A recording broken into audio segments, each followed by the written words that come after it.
ان سيدنا رسول الله صلى الله عليه وسلم نهى عن ادخال الطعام على الطعام.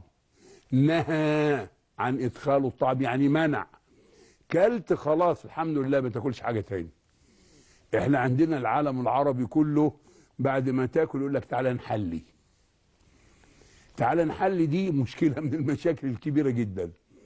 ادخال اي حلو على الاكل، يعني ادخال سكريات على الاكل، يبدا السكريات تتخمر وتتعفن وتخلي الهضم بدل ما يستمر في 3 ساعات ياخد في 6 ساعات. ولذلك كان طعام اهل الجنه. ايه طعام اهل الجنه؟ ايه؟ قال وفاكهه مما يتخيرون ولحم طير مما يشتهون. وفاكهه مما يتخيرون ولحم طير مما يشتهون.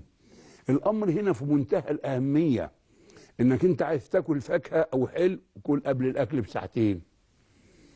عايز تحلي كل بعد الاكل بساعتين. لانه سيدنا رسول الله نهى. وعلى فكره الكلام ده لما تيجي تشوفه من الناحيه العلميه تلقاه سبحان الله يتمشى مع اسس التغذيه الحديثه، ووضحها سيدنا رسول الله صلى الله عليه وسلم.